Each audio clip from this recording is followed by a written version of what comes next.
Bien, esta es la clase del sexto año, el rey Yoshiahu. Como ustedes saben, los últimos 10 reyes de la casa de Judá encierran todo lo que es el panorama profético de los 7 años de Heblei Mashiach, o los dolores de parto del Mesías.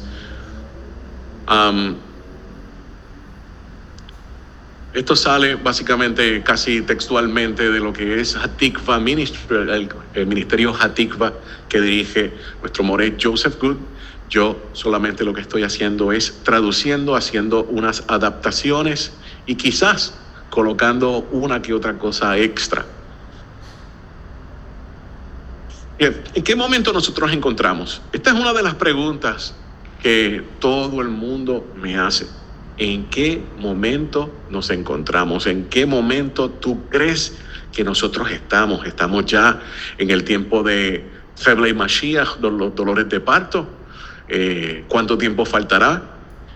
Bueno, sí les puedo decir, hermanos, que aún no estamos en los Heblei Mashiach, en los dolores de parto. Necesitamos la captura del Beit HaMikdash, del monte del templo, para construir el Beit HaMikdash, el santo templo. Y se necesita primero acondicionar todo ese monte del templo, limpiarlo, tener listas las cenizas de la vaca roja. Todo esto para que se comience esa construcción y entonces nosotros poder comenzar el conteo. Así que esto no ha ocurrido aún, pero sí estamos muy cerca, pero muy, muy cerca. ¿Cuánto? No puedo decir número, pero muy cerca. Es un tiempo el que estamos viviendo de gran engaño. Lo que se presenta no necesariamente significa que sea así. Y no solamente en su país o en el mío, estamos hablando en todo el planeta. Tiempo increíble de engaño, tiempo que creemos que los que son malos, pues sí, realmente son malos, pero los que son buenos quizás no son muy buenos, que digamos, y se quieren hacer pasar por los que son los héroes. Recuerde las palabras de Ribi: maldito el hombre que confiara en otro nombre, y está repitiendo lo que dice la Tanaj. Nuestra confianza está puesta solamente en Hashem, como dice el Salmo 146, 147, si no me equivoco. Cuando un príncipe que da las promesas, y estoy parafraseando, muere, ahí se perdió toda esa esperanza. Usted ponga la confianza siempre sobre Hashem, que es el único que no le va a fallar. Nosotros nos encontramos ahora mismo en la preparación de lo que viene la semana que viene. El miércoles de la semana que viene está comenzando el mes de Elul. Digamos ya la madrugada de ese miércoles, ya en la noche del miércoles comienza el mes de Elul, y en la madrugada del miércoles nosotros comenzamos lo que es el tiempo de la Selijot, el tiempo de acercarnos delante del Todopoderoso de una manera diferente, el tiempo que los mismos sabios de Israel hablan que el rey se está despaciando por el jardín, que es mucho más accesible llegar a donde él. Se da una dinámica muy diferente, la atmósfera de la oración es muy diferente. Yo lo llevo practicando ya varios años y créanme que vale la pena. Así que nos estamos preparando para ese momento. En ese momento, como es de madrugada, pues no se utiliza el manto de oración, el talit. Estamos simplemente presentándonos a Hashem. Se supone que sea de una manera comunal. En este caso, pues aún no se puede hacer así. Lo que vamos a hacer es que los domingos a las 6 de la mañana, de hora de acá, de Florida Central, vamos a estar haciendo los Selijot. Como hacemos estas clases, colocamos el enlace. Todos los que quieran y puedan conectarse lo hacen, pero solamente lo vamos a estar haciendo los domingos. Día de semana es muy difícil por lo que es el trabajo y etcétera. Aunque sí, por mi parte, yo lo voy a estar realizando siempre, pero va a ser mucho más temprano. Va a ser calculando ya entre cerca de 2 y pico a 3 de la madrugada. Así que por lo pronto eso es lo que tenemos hasta el momento, pero ya eso está ahí. Tenemos ese espacio de tiempo, son 30 días antes del tiempo de Rosh Hashanah, 40 días antes de Yom HaKippurim. Esto se cree, porque todavía no aparece una evidencia sólida, pero es la impresión de muchos maestros, incluyendo de nuestro rabí Moreh Joseph Good, que nuestro santo maestro Yeshua fue al desierto cuando fue tentado por 40 días, específicamente también para este tiempo. Los números que aparecen en los escritos no están allí aleatorios, no están allí al azar. Los números están allí con un propósito. Si conocemos la cultura, nos vamos a poder conectar con el pensamiento judío. ¿Qué ocurrirá aquí en los Estados Unidos? Bueno, aquí en Estados Unidos, como ustedes saben, sigue las parodias, porque no hay otra forma de poder hablar del tema de la política. Sigue diferentes tipos de movimientos, si ven las personas tomando partido, no apunta nada positivo. Muchas personas hablan de una posible guerra civil y muchas otras cosas que va a estar afectando básicamente todo lo que es Occidente. Y cuando venga entonces también, entremos en el Heblei Mashiach, ustedes saben que viene un suceso que es la destrucción de Babilonia. Ahí todavía será alterado el sistema que nosotros conocemos, el sistema que Occidente conoce. Si cae Estados Unidos, pues se va a afectar todo el sistema monetario, no solamente en Occidente, sino en el mundo, aunque se haya preparado ya otro sistema que lo va a sustituir. Pregunta que tenemos que hacernos. Necesitamos hacer esta pregunta. Son preguntas básicas. Nosotros tenemos semanalmente una santa convocación, es el Shabbat. Y el Shabbat está ahí semanalmente porque es lo más sencillo para poder observar y guardar.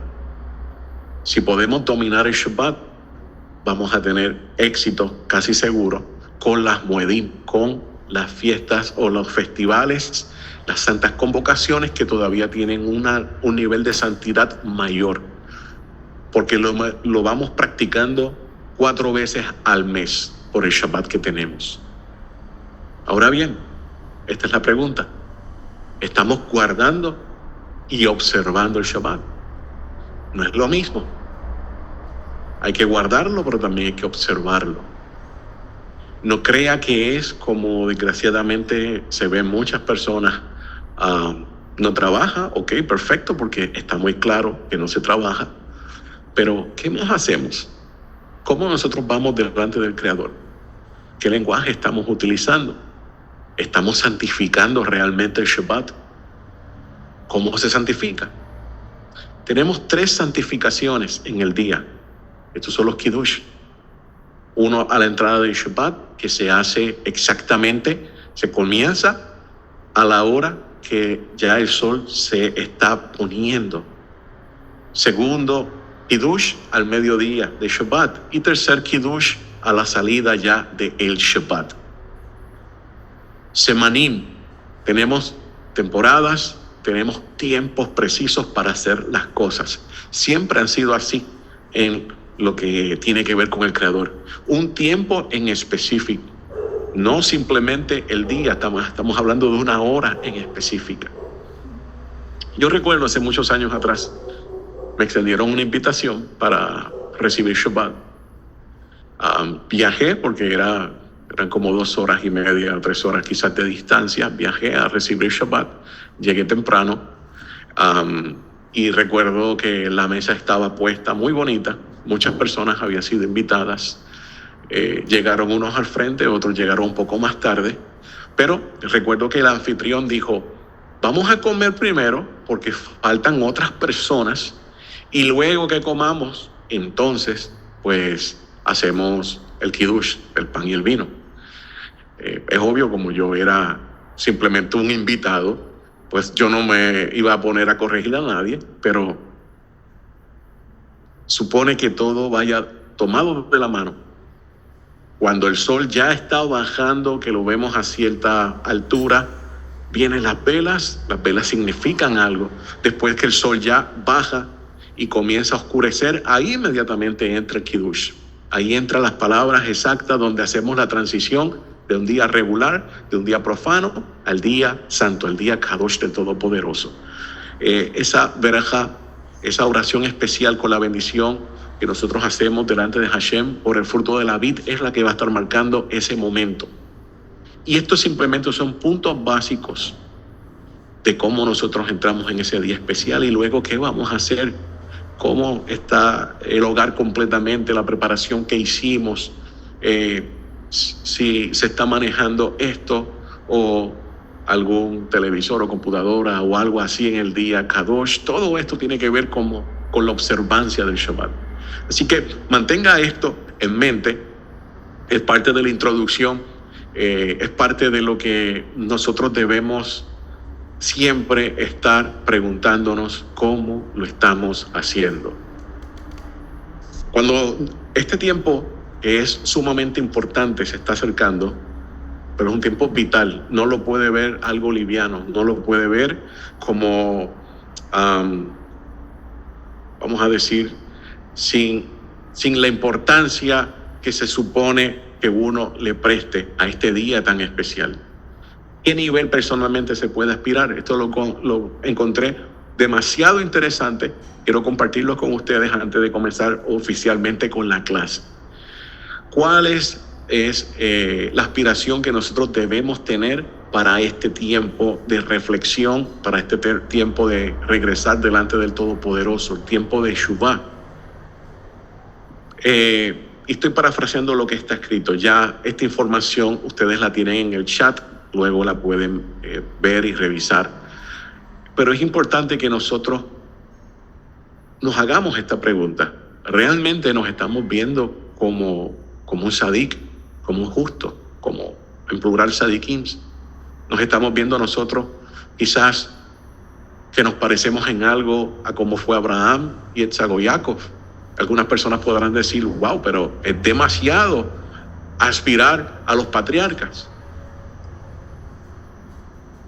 Hashem siempre insta a que seamos perfectos porque Él es perfecto, que nos esforcemos más todos los días. Así que tenemos que preguntarnos, ¿somos sadik o los sadikims? ¿O estamos como un Ben-Oni? ¿Estamos en el intermedio? ¿Estamos indecisos? Y Rasha, no creo que ninguno de ustedes y nosotros seamos Rasha, los Rashaim, los malvados. Los sadikims o los sadik versus el Rasha versus el Ben-Oni. Tres términos que son sumamente importantes que se van a estar mencionando una y otra vez para este tiempo de Rosh Hashanah que se acerca. Clásicamente, un sadik es una persona que tiene muchos créditos espirituales y no tiene tantos débitos. El Rasha, el malvado, tiene más débitos que créditos. Y el Ben-Oni tiene una balanza, más o menos un 50% con los créditos y otro 50% con los débitos. Entonces, para Rosh Hashanah, a nosotros se nos va a colocar en una balanza y es el Creador el que va a tomar la decisión. Esta tarde coloqué un post en el chat donde hablaba que la oración, la tefilá, que la shuvá, el retorno y la sedaká, las sedaká son las limosnas, todas estas cosas ayudan a modificar el decreto del Todopoderoso. Todos y cada uno de nosotros seremos llevados a este gran juicio que siempre se da todos los años para la misma fecha. Se nos evalúa a nivel personal, se nos evalúa a nivel de la nación, se nos evalúa en lo que es salud, lo que son finanzas, lo que es vida. En todos los renglones se nos está evaluando en ese momento. Y es mejor que nosotros busquemos la manera de reparar, hacer el tikkun de todas las cosas que están pendientes. Si se ha olvidado algo, pídale a Hashem que le refresque la memoria, porque al cielo no se le olvida nada, para poder arreglar cualquier cosa que haya quedado pendiente durante este último año. Importantísimo. Hagamos esa introspección. Libros importantes para entender. Los términos como Sefer HaHaim, el libro de la vida, el libro de los Sadikim, el libro de los justos. El Sefer Benoni, el libro del medio, el libro de los intermedios o el libro de los tibios. Y el Sefer Rasha, el libro del malvado. Una y otra vez, estos libros en alguna forma son mencionados en los escritos del primer siglo, mencionando este tema más de 400 veces. Lo que llama mi atención es que en la literatura del Tanaj sí se habla de Rosh Hashanah, pero no hay casi mención, a diferencia de que sea de Daniel o en Zacarías, de lo que son los libros, donde tenemos mayor información, influencia de este término que tiene que ver con la liturgia que se hacía en el templo, que fue traspasada luego a la sinagoga, va a ser los escritos del primer siglo. Así que repase sus notas. Estos son temas, vuelvo y digo como al principio, temas que necesitamos ir por encima de ellos una y otra vez. Contexto de Rosh Hashanah. Vamos a estar leyendo algunas citas, muchas de ellas son en los escritos del primer siglo, en contexto de este día. Por ejemplo, tenemos Lucas 10:20. Dice, sin embargo, no os regocijéis en esto, de que los espíritus se os sometan, sino regocijaos de que vuestros nombres estén escritos en los cielos. Shemot o Éxodo 32:32. Pero ahora, si es tu voluntad, perdona su pecado, y si no, bórrame del libro que has escrito. Ese es Moshe Rabenu suplicándole a Hashem. Salmo 69:28. Sean borrados del libro de la vida y no sean inscritos con los sadikim. Isaías 4:3. Y acontecerá que el que sea dejado en Sión y el que quede en Jerusalén será llamado santo, todos los que estén inscritos para vivir en Jerusalén. Filipenses 4:3. En verdad, fiel compañero, también te ruego que ayudes a estas mujeres que han compartido mis luchas en la causa del Evangelio o de la Besorá, junto con Clemente y los demás colaboradores míos, cuyos nombres están en el libro de la vida. Hebreos 12:23.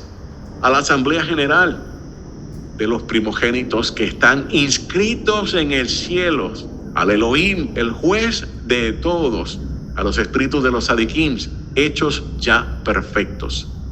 Apocalipsis 3:5. Así el vencedor será vestido de vestiduras blancas, y no borraré su nombre del libro de la vida, y reconoceré su nombre delante de mi Padre y delante de sus ángeles. Apocalipsis 13:8. Y la adoraron todos los que moran en la tierra, cuyos nombres no han sido escritos desde la fundación del mundo en el libro de la vida del Cordero que fue inmolado. El tema de Rosh Hashanah junto con Yom Kippur es consistente desde el principio. Una y otra vez está ahí. En la literatura midrashica, la literatura de las parábolas en el judaísmo antiguo, también es consistente. Y es lo que está repitiendo el mensaje de nuestro Santo Maestro Yeshua, el mensaje de los emisarios, incluyendo al rabino Shaul de Tarso. Repasando la tabla del tiempo de Shevelei Mashiach, de los dolores de parto del Mashiach. Preste mucha atención, por favor. La tabla comienza en el año 6001, termina en el 6007. Año 6001 es la primera bolita que ustedes están viendo. Tenemos varios eventos en ese momento. Tenemos en Rosh Hashanah la resurrección de los Sadikim, el Asaf, el recogimiento. También el tema del Hakel. Ese tema lo discutimos a finales de enero pasado y principio de febrero. El Hakel, la reunión. Tenemos la coronación de Mashiach y tenemos la boda. Todo dándose el mismo día. Importante. Luego tenemos los primeros 10 días que va entre Rosh Hashanah a Yom HaKippurim. Se llaman los Yamim Noraim, o los días de asombro. En esos días de asombro es que vendrá entonces la destrucción de la Babilonia moderna. Discutimos el tema de la Babilonia moderna. Yeshayahu habla demasiado, mucha evidencia contundente contra esta nación, y se ve claramente cómo la nación de Estados Unidos es la que está llenando los blancos, los requisitos para que sea considerada como la Babilonia moderna. Había comentado, mayor exportador de armas al mundo, Estados Unidos. Mayor exportador de pornografía en el mundo, Estados Unidos. Mayor asesino de bebés en los abortos en el mundo, Estados Unidos. Si hablamos del consumo de drogas, todo básicamente está en primer lugar, Estados Unidos. Así que todas estas cosas no van a quedar impunes. El cielo toma nota. Esos primeros 10 días, los Yamim Noraim, los días de asombro porque la gente se queda perpleja de lo que está aconteciendo. Estados Unidos es sacado del mapa. Recuerden, Estados Unidos es el, vamos a decir, protector en armamentos hacia Israel. Aunque hay mucha información oculta, vamos a decirlo así, de los que están en altas esferas del poder dentro de este gobierno, que realmente son archienemigos de Israel, pero tienen una pantalla para hacerle creer al mundo entero y a Israel de que eso no es así. Israel confía demasiado en Estados Unidos. Israel, vamos a decir, en los años 80, si algún país árabe le hacía algo, Israel no lo pensaba, actuaba contundentemente. Mas hemos visto que llevamos casi ya 11 meses en la situación de Gaza. Todo se va agravando. Israel no termina con estas misiones que están allá. Los prisioneros y todo este tema una y otra vez. Cuando los expertos dicen que en 2 semanas se hubiera acabado todas estas cosas. Pero ¿qué ocurrió? Estados Unidos presionó a Israel para que no utilizara ciertos equipos, para que no enviara todas las tropas y así darle mucha oportunidad a nuestros enemigos. Estados Unidos tiene mucho, vamos a decir, agravantes delante del Tribunal Celestial. Llega Yom HaKippurim en el tiempo de Heblei Mashiach. Al Israel ver que ha sido destruido su mayor suplidor y el mayor apoyo militarmente hablando, aquí es donde se da la oportunidad que emerge el falso Mesías. Y cuando él emerja, no va a salir como él proclamándose como si fuera Hashem, ni como si fuera mucho menos el hijo de Hashem. Se va a levantar como un líder político fuerte, carismático, que va a unir lo que hoy en día vemos la desunión grande que hay en Europa.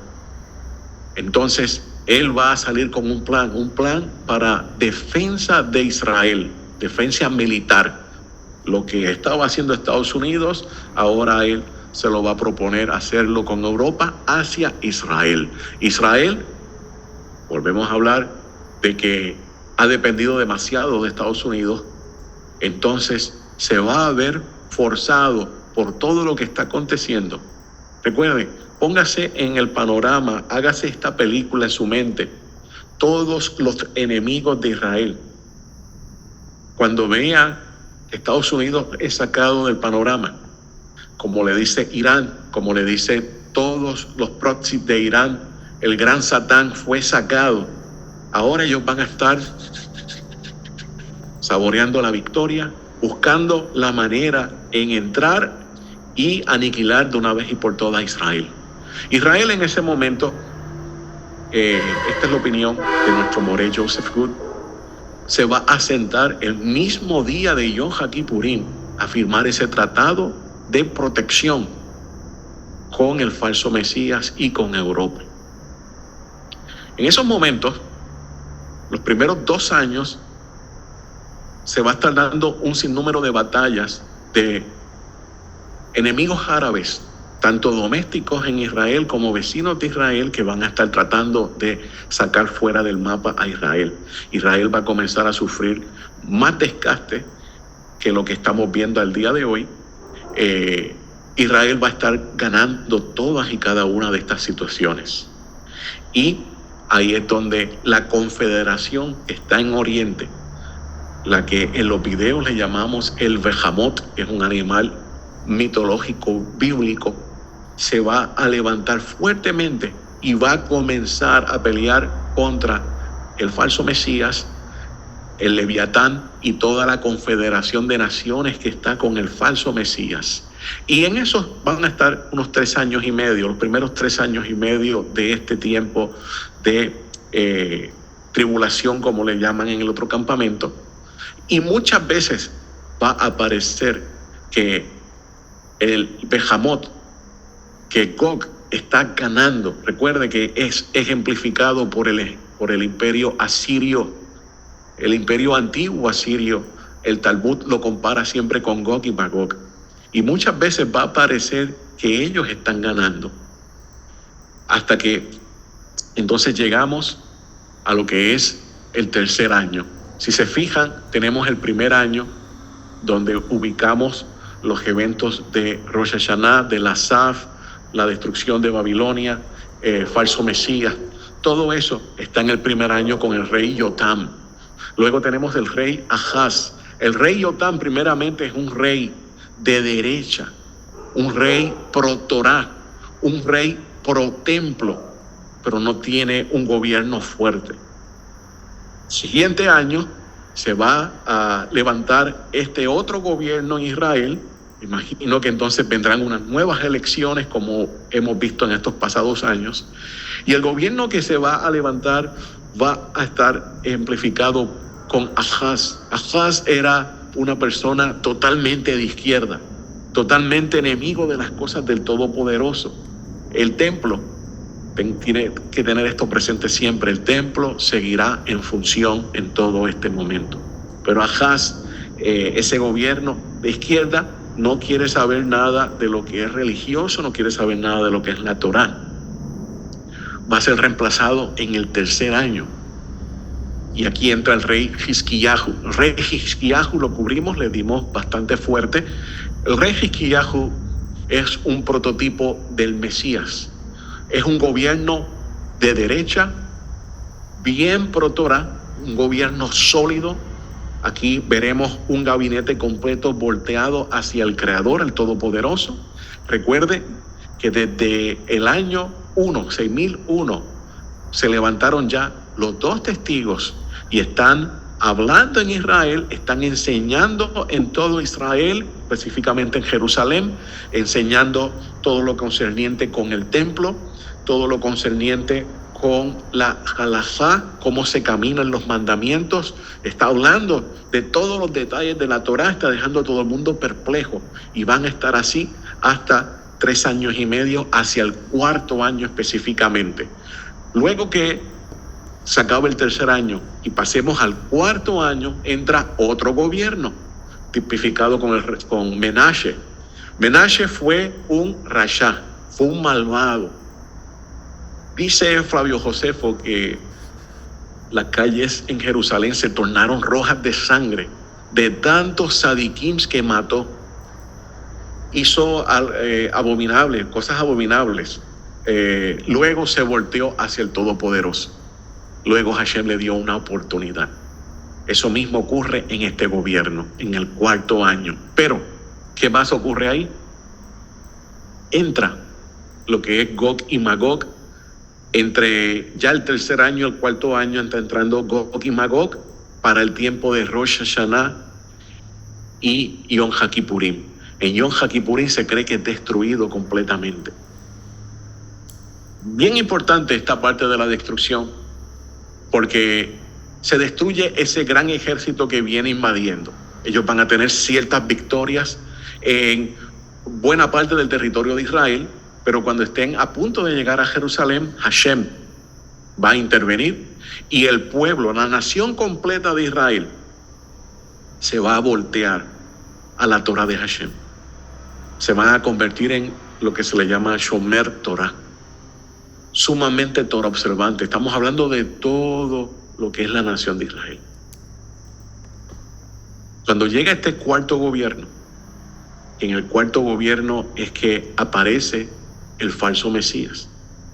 El falso Mesías, cuando ve que todo el ejército de Gog y Magog ha sido destruido, los que fueron a invadir, tengo que especificar eso siempre, los que fueron a invadir, y que en las tierras donde encuentra Gog, en las tierras de Magog, vamos a hablar ahora de Rusia, queda también cierto ejército, parte de este ejército. Ahí va a ser la oportunidad, va a haber el falso Mesías y va a atacar el territorio específicamente de Magog y va a arrasar con todo lo que queda allí. No va a tener ya contrincante. Vale recalcar que van a haber algunas naciones que se van a desligar antes de que venga este evento de Gog. En el momento que ellos están peleando los primeros 3 años, la alianza de Gog y Magog, todos están juntos. Pero cuando está a punto de venir esta invasión, hay ciertos grupos de naciones que se van a separar y no van a ser destruidos porque obviamente no van a estar allí. Ahora, cuando el falso Mesías gane el control de todo, no tenga ningún tipo de obstáculo, estas personas le van a rendir lealtad, le van a dar, vamos a decir, la firma para estar apoyando en todo lo que haga este falso Mesías. Pero no va a ser así siempre. Vamos a ver una rotura más grande y específicamente eso lo vamos a ver en este año número 6. Falso Mesías va a entrar a Israel victorioso, va a hacerse pasar como si fuera el Jesús del cristianismo.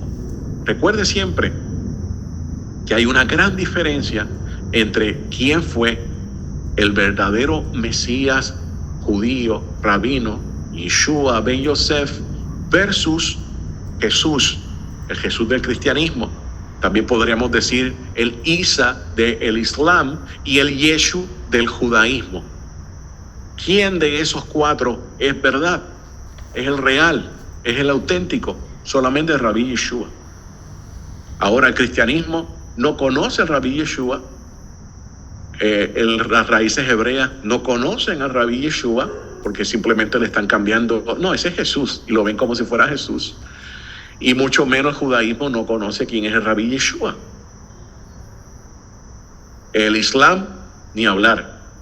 Nosotros tenemos que estar seguros e indagar quién era nuestro santo maestro Yeshua. Estamos hablando de el rabino fariseo, el rabino de línea dura, el rabino que no, como dicen en Puerto Rico, no comía cuentos.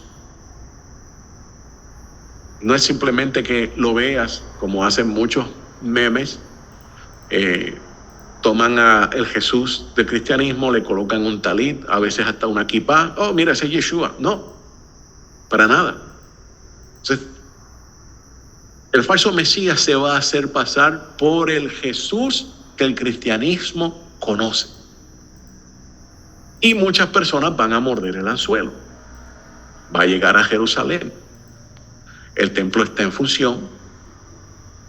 Va a eliminar a los dos testigos, no son falsos, los 2 testigos. Y luego, cuando el pueblo que ha sido educado por los últimos 3 años y medio se den cuenta que esta persona que se está haciendo pasar por el Jesús del cristianismo realmente no es Shomer Torah, no cumple con los requisitos que debería ser el Mesías. Muchos de ellos, ya creyentes en el Rabí Yeshua, van a comenzar a irse.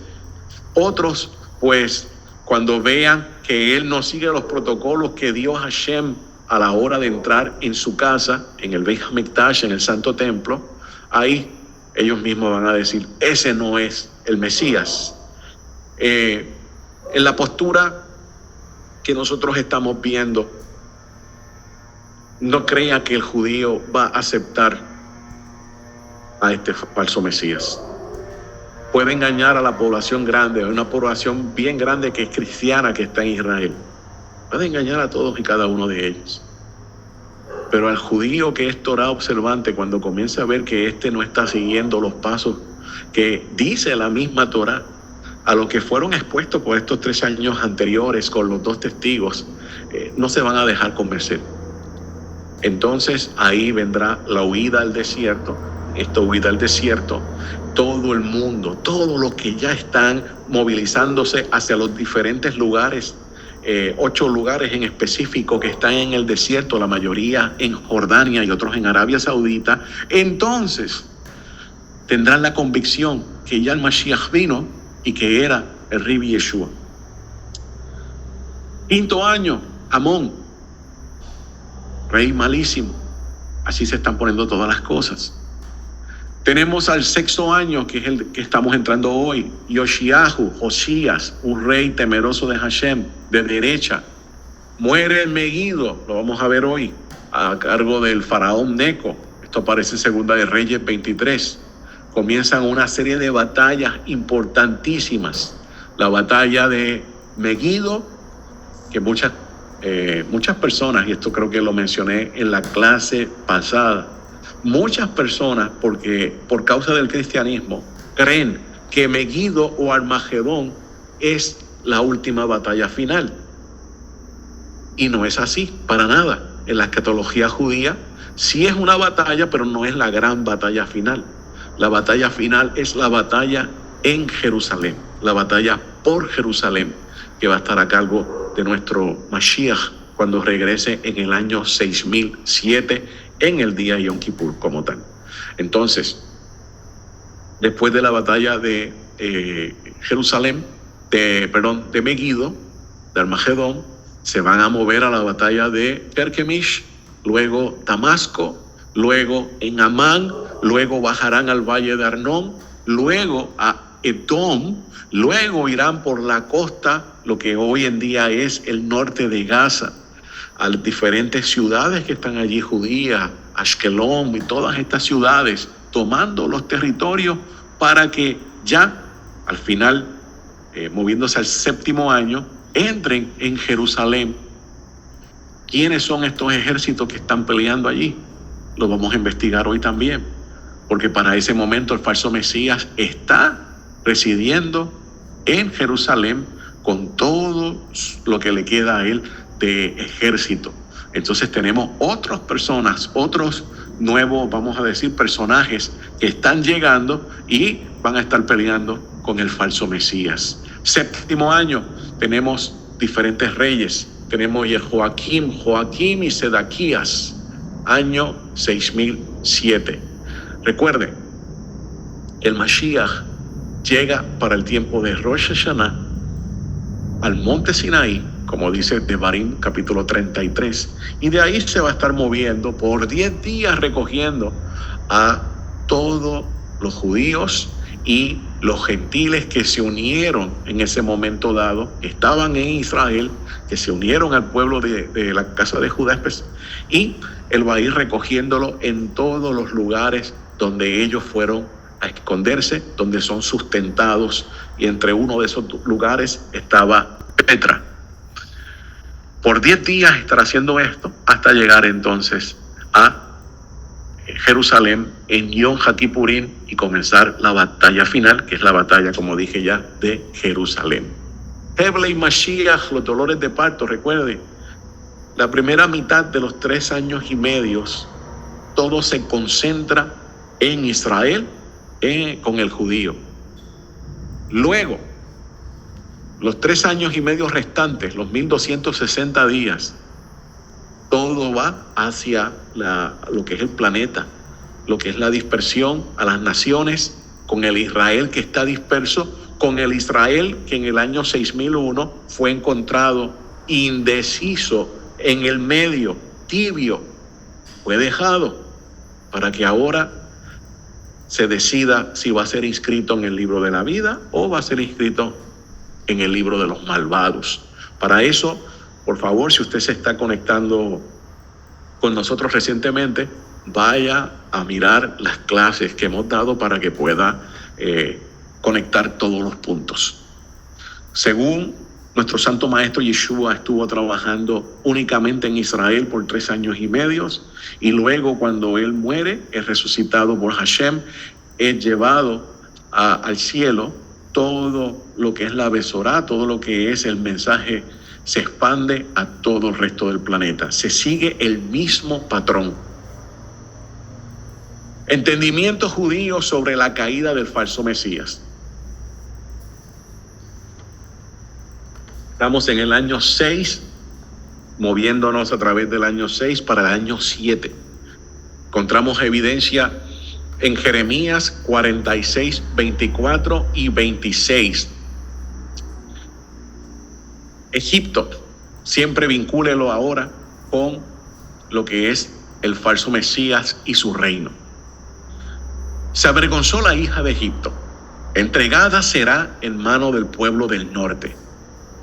Hashem de los ejércitos, el poderoso de Israel, ha dicho: he aquí, yo visito el pueblo de Amón de No, y al faraón y a Egipto, y a sus poderosos, a sus reyes, así faraón como a los que en él confían, y los entregaré en manos de los que buscan su alma, en manos de Nabucodonosor, el rey de Babilonia, en manos de sus siervos, mas después será habitada como los días de pasados, dice Hashem. Vuelvo y recalco, aquí tenemos al faraón, que es en remés, en alegoría, alude al falso Mesías. Egipto alude a toda la sede del poder donde se encuentra el falso Mesías, y estamos viendo a otro ejército ahora que viene a pelear en contra del falso Mesías. Repito, 6º año, moviéndonos a través del 6º año, y esto va a seguir hacia el 7º año con todas estas guerras. Opinión de nuestro maestro Joseph Good. Existe la gran posibilidad que potencias como China, como Corea del Norte, en un momento dado abandonen la alianza con Gog, antes de que sea destruido Gog, que ya lo habíamos señalado como Rusia, como el que está dirigiendo. Allí estaba ubicado Turquía y otros grandes países.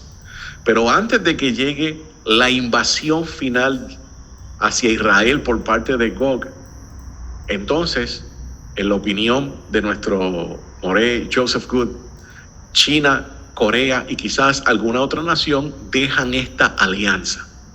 Y ellos están mirando como si fueran espectadores a ver quién va a ganar. Porque recuerde, para este momento, los recursos de la tierra básicamente se han ido, se han aniquilado. Así que los chinos, que es la mayor población en el planeta, necesitan de una manera u otra tener recursos para sobrevivir. En ese momento, cuando estemos hablando ahí, tenemos que tener en cuenta que no es como ahora que uno necesita algo, aquí por lo menos en Estados Unidos, y hace una orden Amazon. Si tienes el Amazon Prime, te puede llegar el mismo día. Si no, te va a llegar al día siguiente. Cualquier cosa que necesites está accesible. Sales, digamos, a 1 milla, quizás 2 millas de distancia, inmediatamente consigues centros comerciales, consigues de todo. Todo eso se acabará. El estilo de vida del mundo será afectado drásticamente. Entonces, los chinos, los coreanos van a estar mirando quién ganará. Ellos van a estar haciendo su propia estrategia militar, como si estuviera a la espera de la oportunidad para quedarse con todo. Una vez Gog es destruido por el Leviatán, momentáneamente estas dos naciones, quizás alguna otra, van a estar dándole su lealtad por un tiempo determinado al falso Mesías y a su gobierno. Pero cuando el falso Mesías ya no pueda controlar todo, porque la gente en el planeta se va a dar cuenta que eso es un malvado, que esto es el peor dictador que ha tenido el planeta Tierra. Si Mao Zedong en China fue malo, si Stalin en la Rusia fue malo, si a través de la historia nosotros hemos visto emperadores que se han levantado que han sido malísimos, ninguno de ellos se compara con el falso Mesías. Una persona que cuando usted vaya y revise las notas nuevamente, es una persona muy vanidosa, es una persona comparada con Absalom, el hijo de David, una persona que se lo cree que se lo merece todo, una persona que cree que controla todo. Así que el mundo entero se va a ir en contra de él. Hay una buena parte que va a ser ya muy tarde. En ese momento, si usted cree que en el COVID murió muchas personas, en esta etapa del mundo van a estar muriendo miles de personas prácticamente al día. Todo está afectado y ya vamos a estar revisando las notas. Cuando el falso Mesías ya no pueda controlar todo esto y los recursos del mundo realmente escaseen, ahí es entonces donde el gobierno del falso Mesías va a comenzar a tambalearse y va a ser atacado por los que se mencionaron al frente, por la China, por Corea y quizás por otra nación.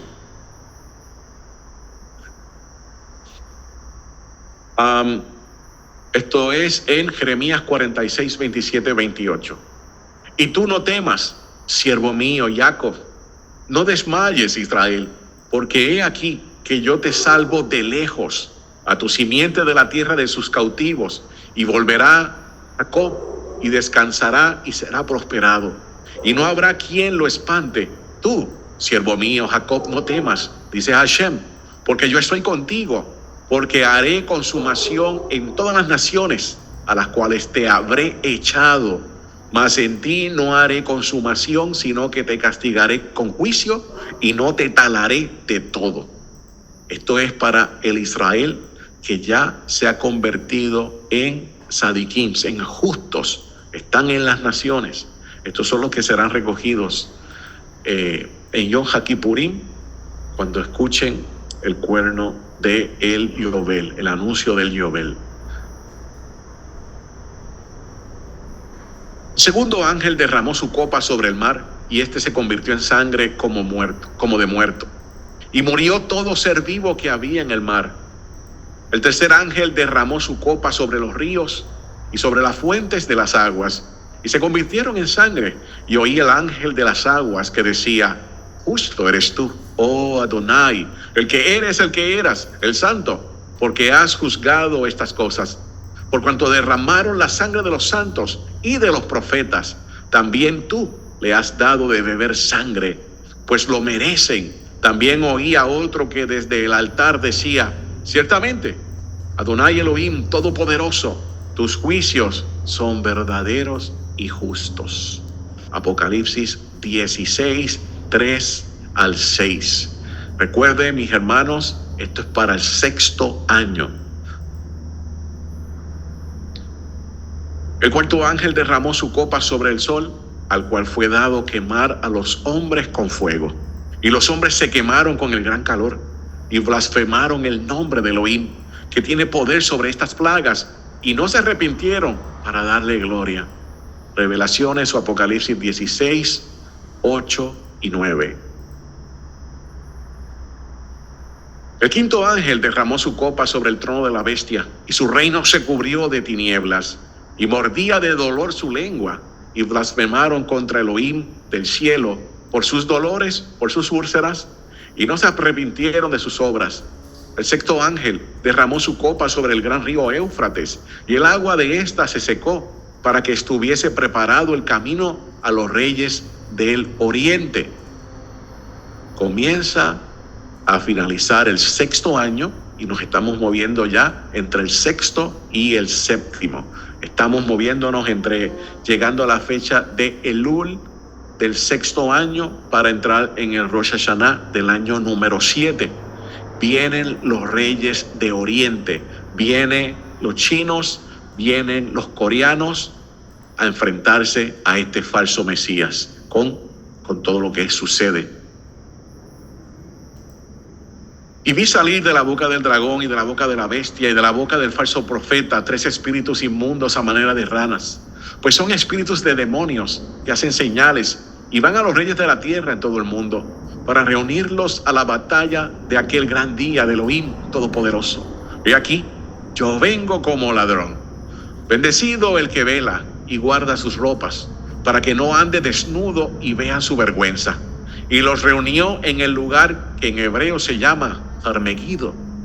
En el 7º ángel derramó su copa por el aire y salió una gran voz del templo, del cielo, del trono, diciendo: hecho está. Entonces hubo relámpagos y voces y truenos, y un gran temblor de tierra, un terremoto de grande, cual no lo hubo jamás desde que los hombres se han estado sobre la tierra. En las versiones cristianas gentiles aparece en el verso 16 el lugar que es llamado en hebreo Armagedón. Armagedón es un término griego. El nombre es Har Megido. En aquellos días, el faraón Necao, rey de Egipto, ahora estamos ubicados un poco en el año 6º, vamos a dar unos 6 meses atrás del evento que estábamos leyendo. En aquel día, faraón Necao o Neco, rey de Egipto, subió contra el rey de Asiria al río Éufrates, y salió contra él el rey Josías. Pero aquel, tan pronto lo vio, lo mató en Megido, y sus siervos lo pusieron en un carro y lo trajeron muerto de Megido a Jerusalén y lo sepultaron en su sepulcro. Entonces el pueblo de la tierra tomó a Joacás, hijo de Josías, y lo ungieron y lo pusieron por rey en lugar de su padre. Segunda de Reyes 23, 29 al 30. ¿Qué estamos viendo aquí? El mapa, aunque es un mapa más moderno, pero funciona para lo que les quiero explicar. Josías, un rey recto, un rey temeroso del Todopoderoso, vio que el faraón Neco venía y quería cruzar por el territorio de Megido. El territorio de Megido es donde está básicamente la frontera para ir al norte.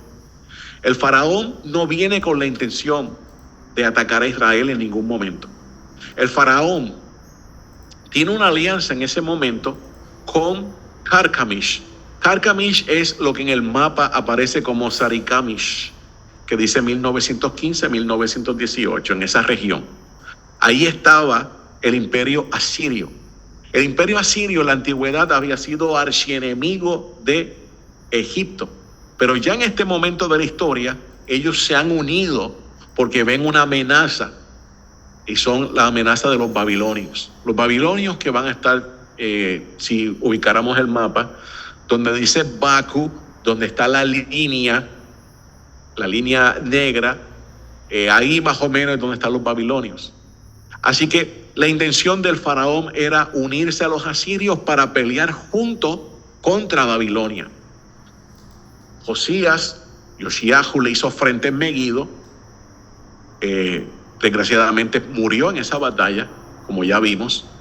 Y el faraón sigue avanzando hacia lo que es Carcamish, la batalla de Carcamish, pero van a ser derrotados. Los babilonios vienen con mucha fuerza y no van a poder resistirlos. Esto es importante porque esta misma secuencia de eventos de batalla vuelven a repetirse entre finales del 6º año hacia el 7º año de los dolores de parto del Mesías. Y todo va a comenzar con Megido. Megido, vuelvo y recalco, es una batalla importante porque va a desencadenar una serie de batallas que ya mismo voy a mencionar los lugares, pero no es la gran batalla como el cristianismo enseña. En Israel llegan muchos turistas cristianos, y siempre están comentando sobre Armagedón, el Megido, la última batalla, y eso hace que los rabinos reaccionen bastante reacios hacia los cristianos que quieren saber el fin del tiempo y lo que es su escatología. Pero esto realmente no está dentro de la escatología judía. Sí hay la batalla importante porque va a desencadenar otras batallas, pero no es la última gran batalla. Bien, comenzará, vuelvo y digo, en Megiddo. Se moverá hacia Kerkemish, que es donde dice Sarikamish hoy en día en ese mapa. Luego va a ir bajando, porque los babilonios van a ganar. Van a ganar los asirios, van a ganar a los egipcios, van a venir bajando hacia Damasco. Damasco, que es la capital de Siria. Van a seguir, estos son ahora, recuerden, los chinos vienen. Los chinos van a seguir bajando con los coreanos y alguien más quizás van a seguir hacia lo que es Jordania, todo ese territorio. Luego van a introducirse en lo que es la parte de hoy en día de Gaza y el norte, toda esa región que son ciudades costeras de Israel, y las van a ir tomando una por una. El falso Mesías no va a poder contenerlos y luego van a entrar al área de Jerusalén.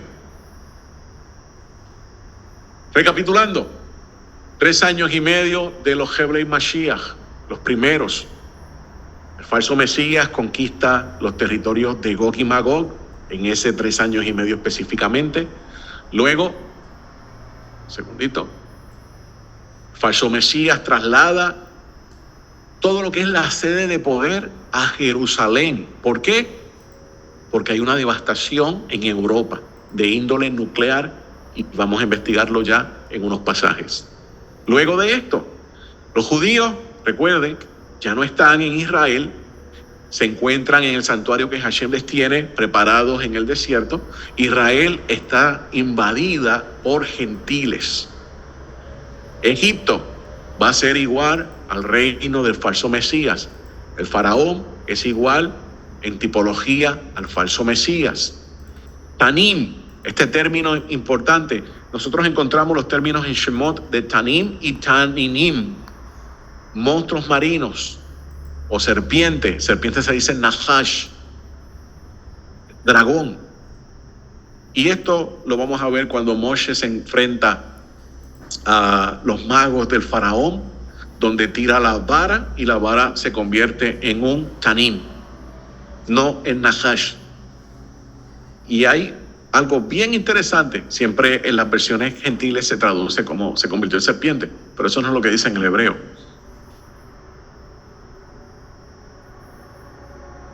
Ezequiel 29, 1 al 3.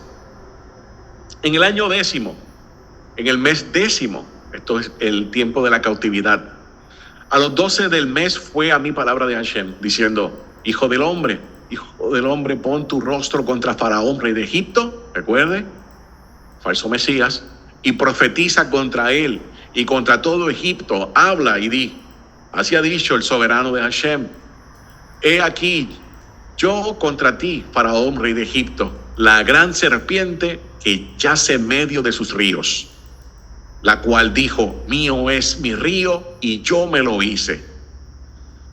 Hay otras versiones que dicen el gran monstruo marino. Esta es una versión que viene del hebreo. Mío es el río. O sea, yo me considero como si fuera un dios y creé todo esto. Esa es la actitud que tiene el falso Mesías. Ezequiel 29, 4 al 6. Yo pues pondré anzuelos en tus mejillas, pegaré los peces de tus ríos a tus escamas y te sacaré de en medio de tus ríos, y todos los peces de tus ríos saldrán pegados a tus escamas, y te dejaré en el desierto, a ti y a todos los peces de tus ríos. Sobre la faz del campo caerás, no serás recogido, ni serás juntado a las bestias de la tierra. A la vez, a las aves del cielo te he dado por comida, y sabrán todos los moradores de Egipto que yo soy Hashem, por cuanto fueron bastón de caña a la casa de Israel. Aquí estamos notando cómo Europa va a ser devastada. Ezequiel 29, 7, 9. Hay otros textos que le voy a mostrar ya, donde se habla todavía más explícito. Cuando te tomaron con la mano, te quebraste, le rompiste todo el hombro Y cuando se recostaron sobre ti, te quebraste y los deslomaste enteramente. Por tanto, así ha dicho el soberano Hashem: he aquí que yo traigo contra ti una espada, y te talaré de ti hombres y bestias, y la tierra de Egipto será asolada y desierta. Y sabrán que yo soy Hashem, porque dijo: mío es el río y yo lo hice. Esta es la actitud que tiene, vuelvo y digo, el falso Mesías. Y todo esto que está siendo talado, Egipto, se refiere a Europa.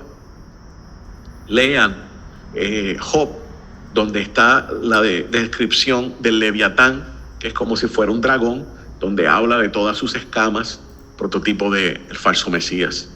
Ezequiel 29, 10 al 12. Por tanto, de aquí que yo contra ti, contra tus ríos, y pondré la tierra de Egipto en asolamiento de la soledad del desierto, desde Migdol hasta Sebene, hasta el término de Etiopía. No pasará por ella pie de hombre, ni pie de bestia pasará por ella, ni será habitada por 40 años. Y pondré a la tierra de Egipto en soledad entre las tierras asoladas, y a sus ciudades entre las ciudades destruidas estarán asoladas por 40 años. Yo esparciré a Egipto entre las naciones y los aventaré por la tierra. Europa destruida, devastada. Nadie podrá ir allí. ¿Por qué? Bueno, puede ser un caso similar a lo de Chernobyl. Todo lo que es la radiación, nadie puede ir allí. 40 años no necesariamente significa 40 años. Estaremos hablando de 400 años. En los números, en todo lo que es el Tanaj y los escritos nazarenos, siempre vamos a verlo en términos de, en este caso, 40, 400, 4000.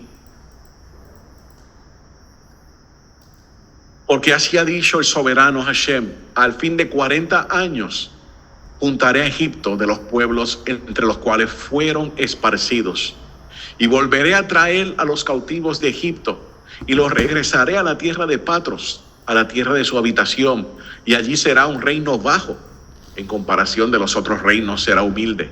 Ni más se alzará sobre las naciones, porque yo los disminuiré para que no dominen en las naciones.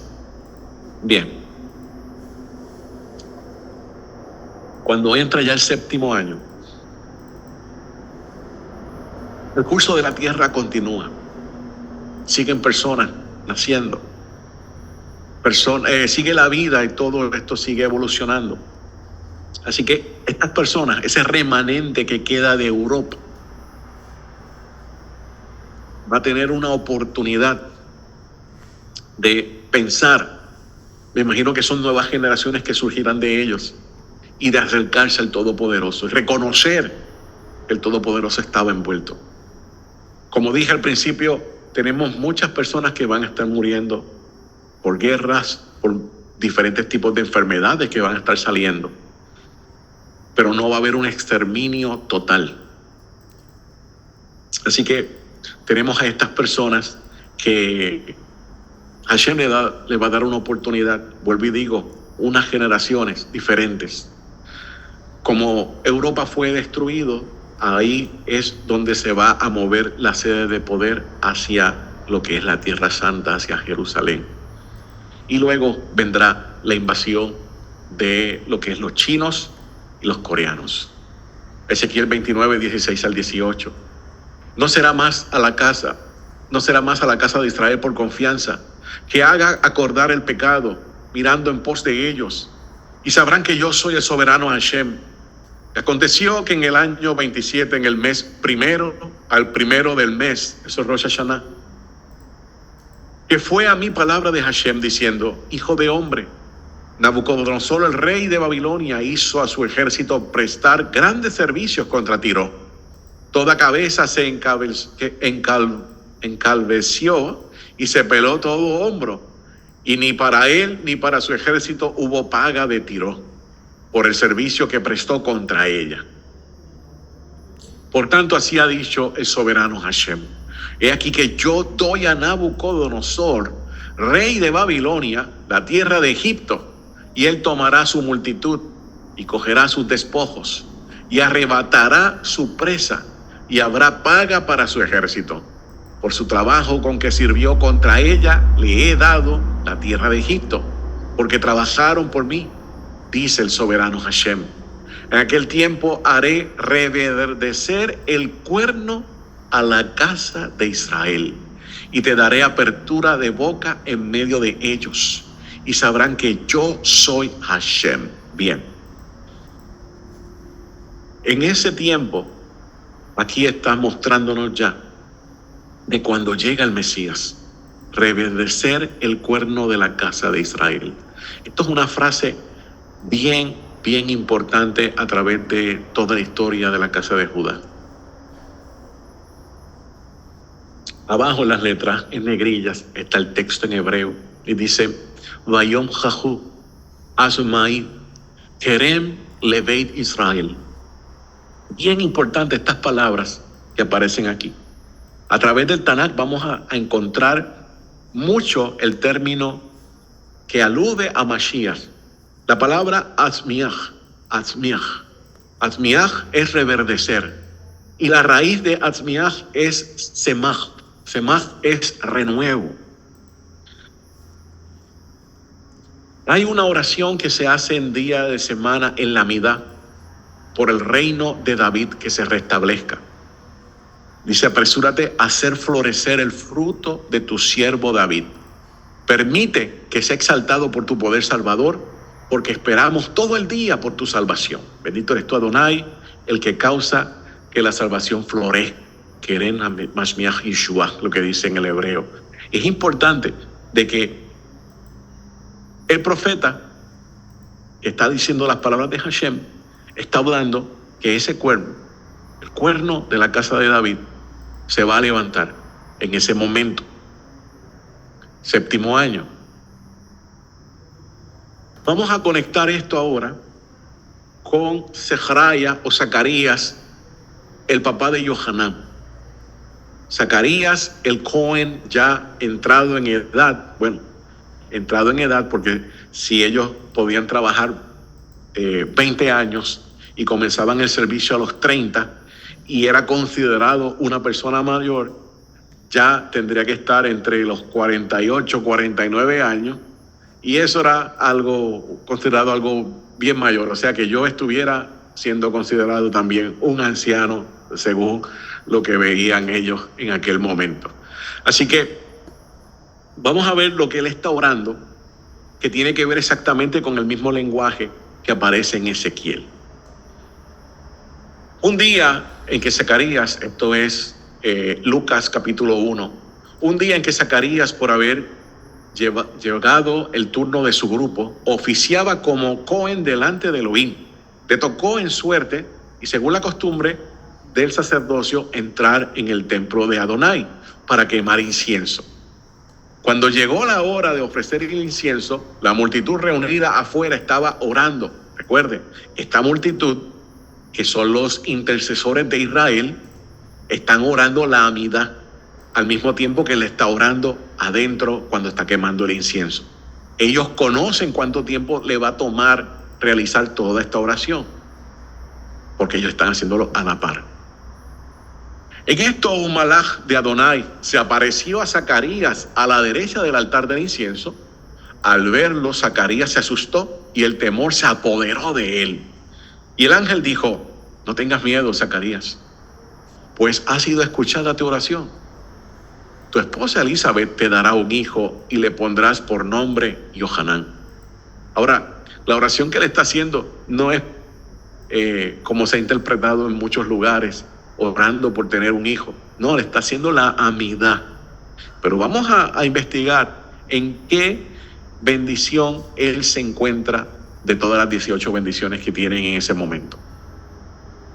Tu esposa Elizabeth te dará un hijo y le pondrás por nombre Yohanan. Tendrás gozo y alegría, muchos se regocijarán por su nacimiento, porque él será un gran hombre de Adonai. Jamás tomará vino ni licor y será lleno del Ruach HaKodesh, aún antes de su nacimiento. Hará que muchos israelitas se vuelvan a Adonai su Elohim. Él irá primero delante de Adonai con el espíritu y el poder de Elías. para reconciliar a los padres con los hijos y guiar a los desobedientes a la sabiduría de los sadiquín, de los justos. De este modo preparará para Adonai un pueblo bien dispuesto. Lucas 1, 18 y 19. ¿Cómo podré estar seguro de esto?, preguntó Zacarías al Malaj.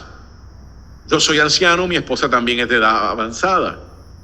Yo soy Gabriel y estoy a las órdenes de Elohim, contestó el ángel.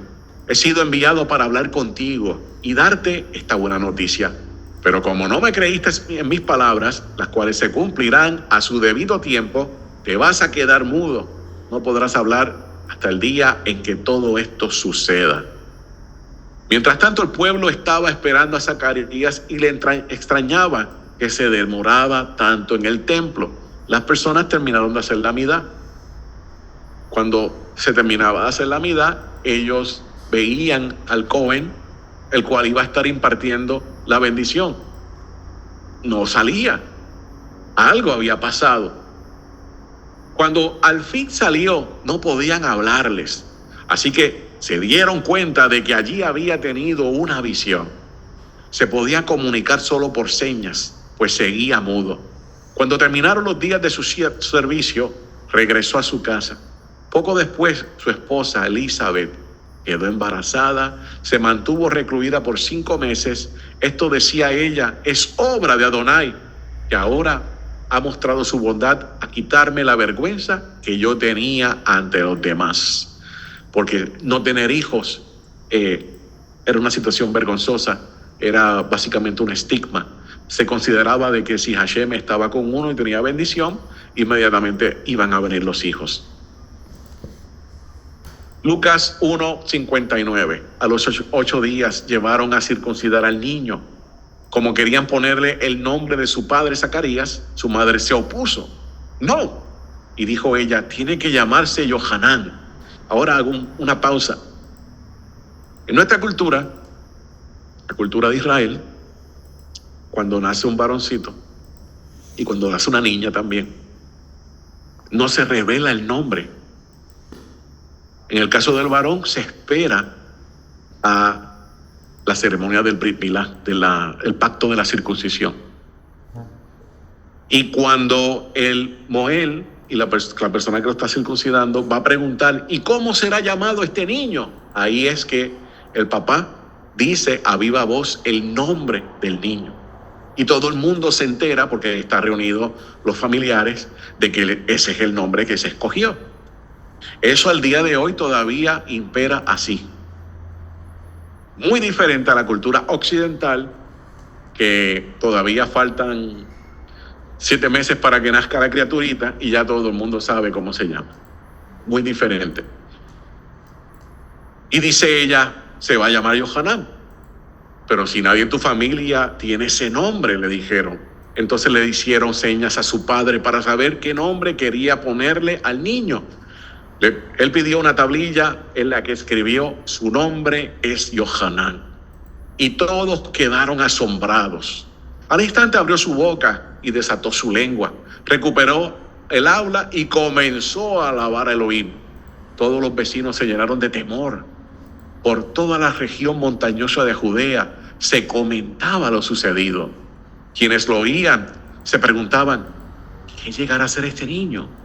Porque por el poder de Adonai lo acompañaba.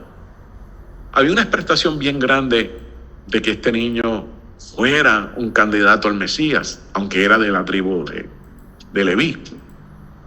Muchas personas argumentan de que de aquí, por esa expectativa, que al niño se lo llevaron para el desierto y que posiblemente estuvo entre las comunidades del Qumran. Eso es comentario, no hay una evidencia de esto. Simplemente porque vemos que Yohanan estaba haciendo la Tevilá cuando ya es adulto y predicando lo que es la Teshuvá, específicamente para el tiempo que nosotros vamos a entrar ahora. De ahí se deduce de que estaba muy cerca de lo que es el Qumran y que podría ser parte de esas comunidades de allá, ya que el grueso mayor de estas comunidades eran también Kohanim, descendientes de Aarón. Lucas 1:67. Entonces su padre Zacarías, lleno de la Ruach HaKodesh, profetizó: bendito sea Adonai Elohim de Israel, porque ha venido a redimir a su pueblo, nos envió un poderoso Salvador en la casa de David su siervo. ¿Por qué dijo eso Zacarías? Hay que conectar eso con la oración que él estaba haciendo cuando el ángel se le apareció. Vamos a examinarla y a conectar esto. Esto aparece en Génesis 50:25. Y juramentó Joseph a los hijos de Israel diciendo: el poderoso ciertamente los visitará y harán llevar de aquí mis huesos. Génesis 50:25. Es importante que la palabra que ven en negrilla dice Pacor y Pecor, Pacot y Pecot. Recuerden, es lo que está diciendo detrás de todo esto Yosef. Éxodo 3:16. Ve y junta a los ancianos de Israel y diles: Hashem, el poderoso de sus padres, el poderoso de Abraham, de Isaac y Jacob, me apareció diciendo: de cierto los he visitado y visto lo que se le hace en Egipto. Y vuelve a aparecer el término Pakot Pakati. Recuerde, y también viene de la conexión con la palabra que significa visitar. Recuerde las palabras de Zacarías, que habla de una visitación por parte de Hashem. Así que estas palabras se repiten en la Torah en momentos claves. Para el judío que escucha este tipo de expresión, esto es sumamente importante porque es como una expresión idiomática. Es como, por ejemplo, si yo le digo a todos y cada uno de ustedes, le hablo de turrón y le hablo de camellos, inmediatamente usted lo va a asociar con el tiempo de la Navidad, porque tradicionalmente se comen los turrones en ese tiempo y los camellos se asocian con la festividad de los Reyes. Así que para el latinoamericano eso es algo como que, rápido lo entendí lo que me querías decir. Para el judío inmediatamente escucha la palabra Pakot, recordar, la visitación, todo esto lo va a conectar con un momento en específico, con un moed en específico. ¿Cuál es el moed? ¿Cuál es el tiempo señalado? El tiempo de la Geulá, el tiempo de la redención, y es para Pesaj. Como dice nuevamente Lucas 1:67-69. Entonces su padre Zacarías, lleno del Espíritu Santo, profetizó: bendito sea Adonai Elohim de Israel, porque ha venido a redimir a su pueblo, nos envió un poderoso Salvador en la casa de David, o de la casa de David su siervo, el Kerem Mashmiach, el Kerem, el cuerno de la salvación, el cuerno que aparece en el Sidur como Yeshua, la salvación, Yeshua. ¿Qué tiempo estamos hablando? ¿Qué tiempo era ese? Zacarías estaba rezando para que viniera el Semaj, el renuevo de la casa de Jesse. Entonces es que se le aparece el Malaj Gabriel, le dice: mira, no tengas miedo, estoy parafraseando, Hashem escuchó. Vuelvo y digo, no era que le estaba rogando para que Hashem le diera un hijo ni nada, él estaba en la Amidad, específicamente el reino de la casa de David, que viniera nuevamente el Semaj. El Semaj, Isaías 4:1-3. Echarán mano, escucha esto bien, 7 mujeres en aquel tiempo, diciendo: nosotras comeremos de nuestro pan y nos vestiremos de nuestras ropas. Solamente sea llamado tu nombre sobre nosotras. Quita nuestro oprobio. En aquel tiempo, el renuevo de Hashem será para hermosura y gloria, y el fruto de la tierra para grandeza y honra a los librados de Israel.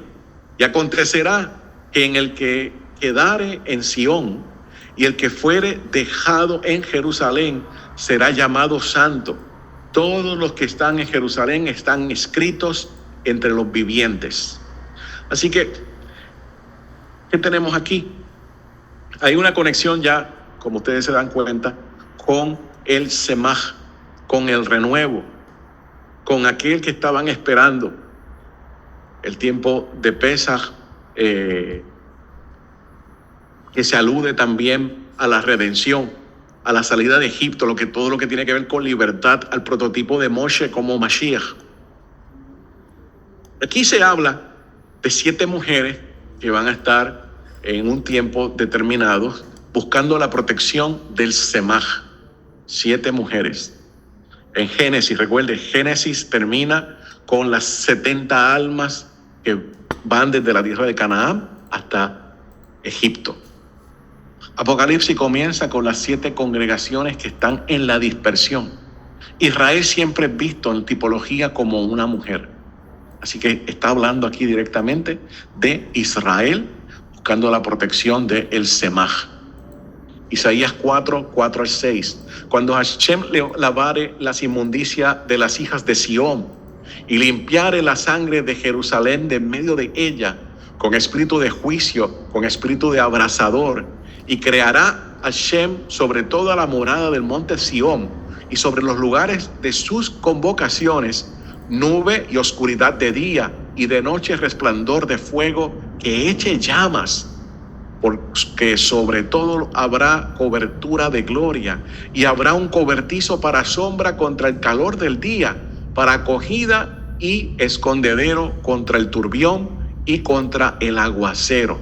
Está describiendo casi lo mismo que se veía en el desierto cuando el pueblo estaba siendo llevado por la nube y por la columna de fuego. Pero esto es ya en el futuro nuevamente, cuando se comiencen a restaurar todas las cosas al final de esos tiempos. Compare ese pasaje, Jeremías 23, 5 al 6.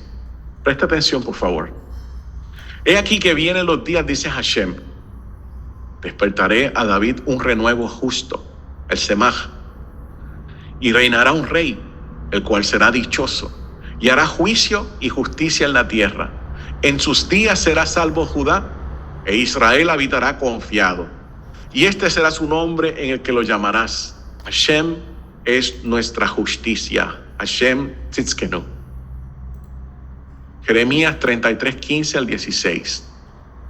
En aquellos días, en aquel tiempo, haré producir a David un pimpollo de justicia, y hará juicio y justicia en la tierra.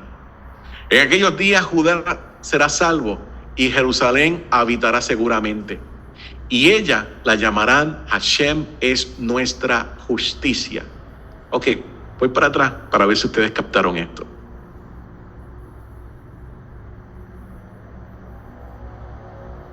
Cuando Hashem lavare las inmundicias de las hijas de Sión y limpiare la sangre de Jerusalén en medio de ella, con espíritu de juicio, con espíritu de abrasador, y creará Hashem sobre toda la morada del monte de Sión y sobre todos los lugares de sus convocaciones, nube y oscuridad de día, y de noche resplandor de fuego que eche llamas, porque sobre todo habrá cobertura de gloria, y habrá un cobertizo para sombra contra el calor del día, para acogida y escondedero contra el turbión y contra los aguaceros.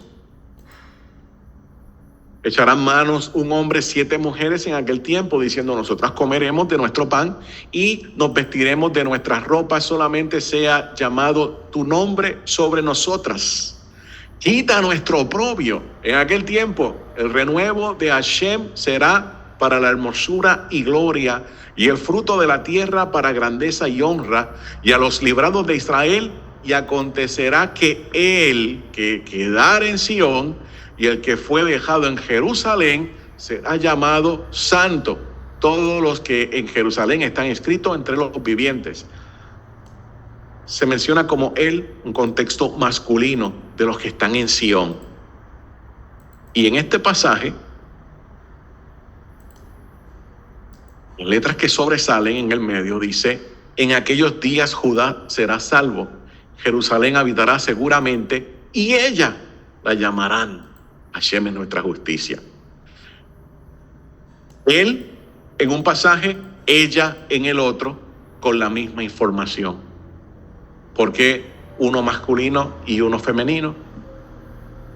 porque se acabó la boda. Se culminó todo lo que es la boda. Estos son pasajes escatológicos ya para el 7º año, donde se reúnen a todos los que fueron encontrados indecisos en el año 6001 y ahora son encontrados como sadiquins.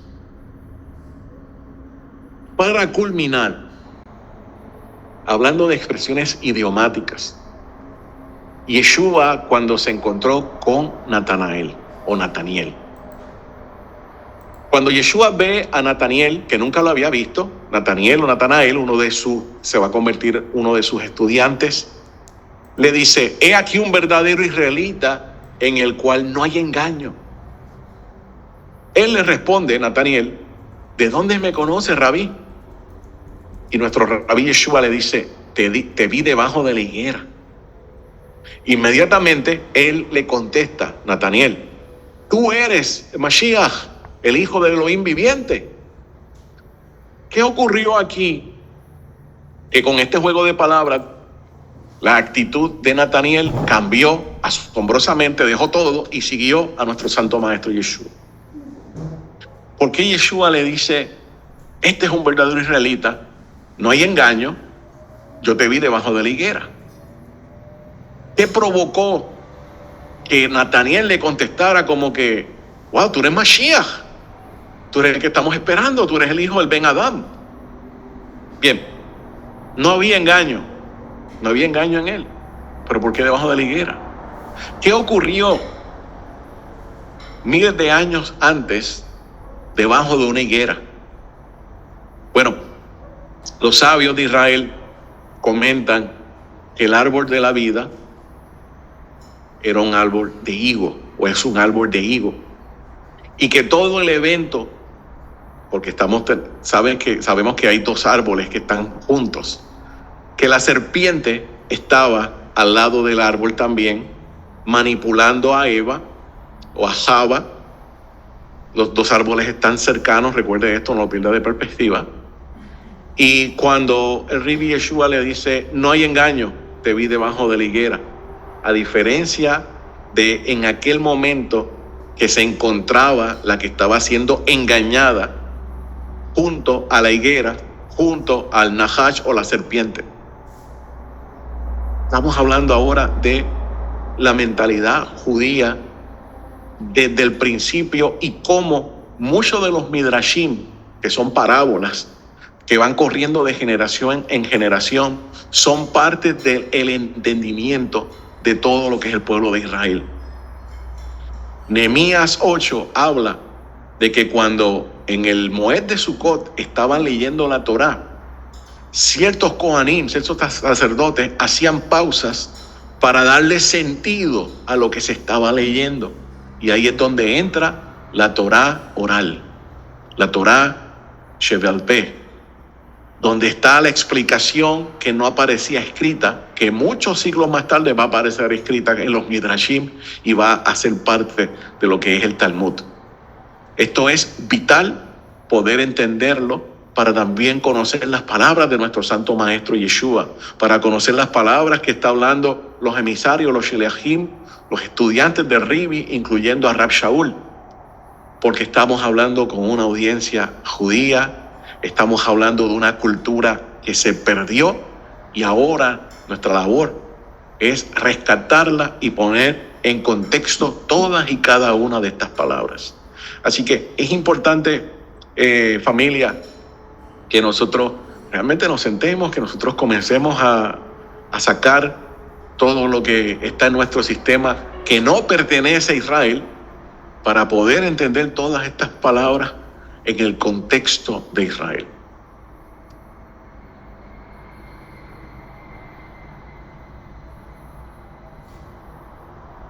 Bien. Ok, hasta aquí llegó el momento de yo dejar de hablar. Quiero saber si hay alguna duda o alguna pregunta